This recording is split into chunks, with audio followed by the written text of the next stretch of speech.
Hello again, YouTube. Lovell Halls, prior enlisted Marine, a military history buff, and overall just a guy who does a ton of research. So, for today's history lesson, I've actually been deciding that I'm going to try and focus a little bit more on the individuals, as I did with John Basilone yesterday, and try and actually focus, like I said, on the individuals, unless it happens to be your specific anniversary or just something I want to particularly talk about. So, this one I'm actually going to be talking about a gentleman named Bruno Guido. And he was actually a crew member on aircraft carrier Enterprise in the Second World War. And he actually did not make it through the Battle of Midway, but he was there at the start of the war. And he was a gunner on a dive bomber squadron, or also SBD 6. And one of the things that really distinguished him a little bit was early in the war, we decided to do a raid on Japanese held Marshall Islands, and that was more or less a symbolic raid that showed that we're coming to get you. It was basically all there was to point to that particular raid. And Enterprise sailed within range, launched the dive bombers and torpedo planes to try and go get them. This was where we discovered that our torpedoes were absolute garbage, but that's another story. Uh, in the course of which we did hit some of the airfields in the area and we returned, but we didn't get all of them. And some of the planes that had been in the Marshall Islands had been launched against Enterprise, specifically twin-engine bombers known as Bettys. Yeah, they were pretty much the Japanese equivalent to what we call the B-26. They were two engines, one tail, medium bombers.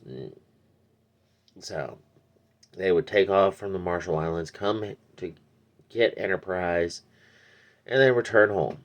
Well, in the course of which, Enterprise dodged the bombs, and she also did actually have her anti-aircraft gunners hit one of the engines on one of the Betty bombers. And rather than just bailing out like a lot of air crews would normally do, these guys decided to turn around and turn the plane itself into another bomb, a guided bomb. Now, Bruno Guido was already back on deck by the time this had happened. He saw this happen. His plane was still parked on the flight deck, so he bolted from his battle station, a no-no at the time, and still is a no-no, to go to his guns on the back of his dive bomber, brought them back online, and started shooting at that particular bomber. And he is actually credited with destroying the bomber with those guns. And in the course of which, the bomber actually turned in midair to where it was angled to where the wing was almost perfectly straight up and down. And it barely missed hitting Enterprise to the point where it actually sheared the tail off of the back of Bruno Guido's plane while he was still in it. He was unhurt, but it doesn't get much closer than that. It just sheared the tail off and went over the other side of the ship. Admiral Halsey was so thoroughly impressed with this, he had actually watched all this go down, that he called the man to the bridge. So Guido, because he left his battle station, remember that, that's a big no-no. He thought he was about to get chewed out by an admiral. And to put it in perspective, military pay grades, he was an E4. He was a petty officer, third class. Well, so it doesn't get too much lower than that. Any lower, they just call you a seaman or seaman apprentice, seaman recruit. Things that's the only three ranks in the entire Navy that's lower than this guy. So he was probably feeling about 2 inches tall at the at that particular moment because he thought he was going to get chewed out by an admiral who was in charge of the whole darn fleet. Well, Bull Halsey said, "What's your name, son?" Bruno Guido, aviation machinist mate, third class, is what he says. And at that point, Bull Halsey lauded him for his bravery. Absolutely loved what he did. Bull Halsey was a very well known, very aggressive sailor. In fact, at one point he was called the fightingest sailor in the Navy. Well, Bull Halsey loved it so much that he double promoted Guido right there on the bridge of the ship, and said, "Well, Bruno, you are now aviation machinist mate first class." He comes out in E4, from an E4 to an E6. So he goes from petty officer third class to a petty officer first class and skips right over the second class. And then Halsey dismisses him because Bull Halsey happened to love that so much. Not even before the end of that year, Bruno Guido unfortunately would have died. He did actually witness the B-25s taking off from the previously mentioned Doolittle raid because Enterprise escorted Hornet. He did witness that. He missed out on the Battle of the Coral Sea because Enterprise was returning from that raid, from the Doolittle raid. And then they went back out to a place that is dead center between the west coast of the United States and homeland Japan, appropriately dubbed Midway, where Enterprise had joined Yorktown and Hornet and was expecting the Japanese to try and take Midway.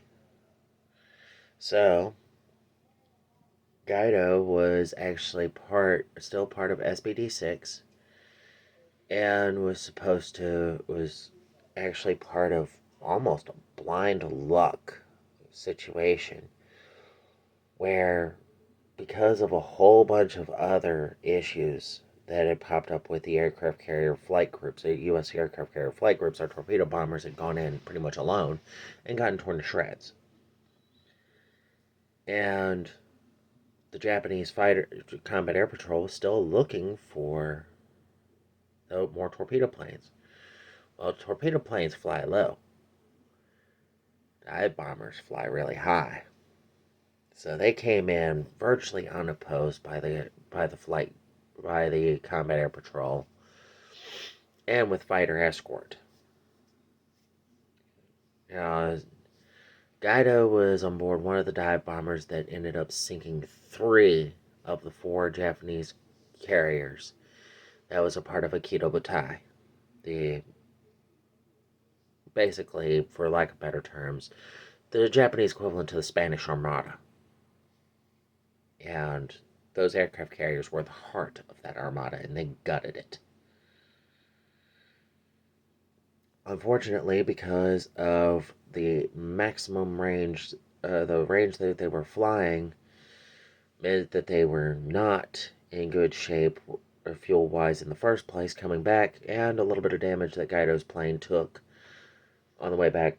They ran out of fuel and were forced to ditch, which both the pilot and Guido, were left in the water, but had their raft deployed and everything. They were okay. They weren't in the best of shape, but they were, for what they'd been through, they were none the worse for wear.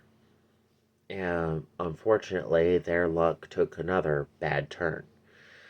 A Japanese destroyer who had already heard about the loss of the 3 aircraft carriers were actually quite upset, for lack of better terms, had actually found Guido and his pilot, where at the time their Japanese, as I've said before, were not very pleasant to these men, to such men. And so what they did was they basically tortured them for information. Once they were done, they tied fuel drums to them and kicked them overboard.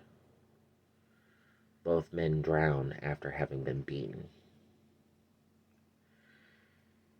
And I wish all my stories had happy endings, but Guido was a brave man, but unfortunately he didn't make it to the end of the war.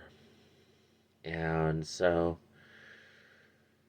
he still lives on and part of the legend that is Aircraft Carrier Enterprise at the time.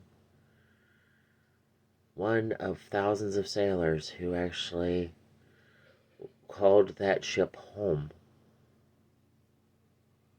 And that ship as a whole was only as good as her crew.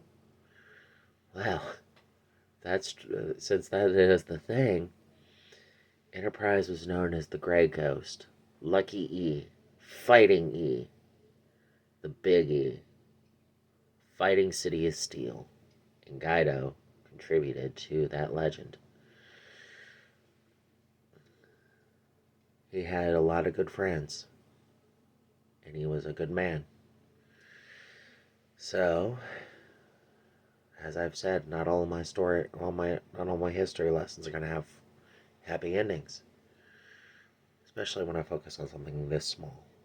When not small, when I focus on a man like this, I can't always pull up the big triumphant battles. I mean, even if you do have one of those battles, a pitched battle where you win, there's no celebrating. They got the 4th aircraft carrier later that day out of the Aikido Butai. There was 4 of them: Kaga, Akagi, Soryu, and Hiryu. Soryu, Akagi, and Kaga were destroyed by the attack Guido participated in. Hiryu was destroyed later that day. So all 4 aircraft carriers were destroyed. And it was a decisive victory and a major turning point for our war effort. While the battle was a very important time to us, we need to take the time to remember men like Guido who didn't make it back. One of the torpedo squadrons that was torn to shreds had only one survivor. Actually, 2 different torpedo squadrons, 1 each. 1 pilot, 1 gunner.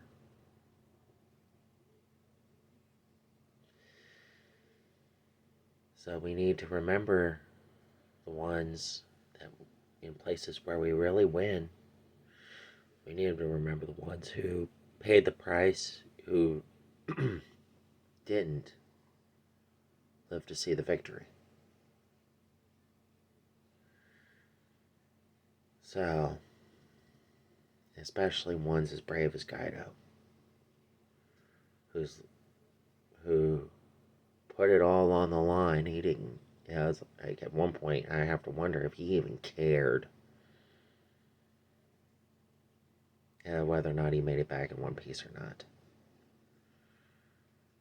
That or he was just thinking about the sailors around him. My experience, from what I've understand, most of the time these crazy brave people, they don't do it for honor or glory or anything. They do it for the one servant next to them. But Guido was a remarkable man, worth talking about. And the victories he helped secure went a long way to saving a lot more American lives, even just versus his task force of the 3 aircraft carriers that were there, plus their escorts. He saved probably tens of thousands, if not hundreds of thousands of lives with his acts of bravery. So, this concludes our history lesson for today. You can actually confirm this one on Battle 360. where they actually show a nice, interesting graphic of Ido running across the deck. And, but yes, that did actually happen.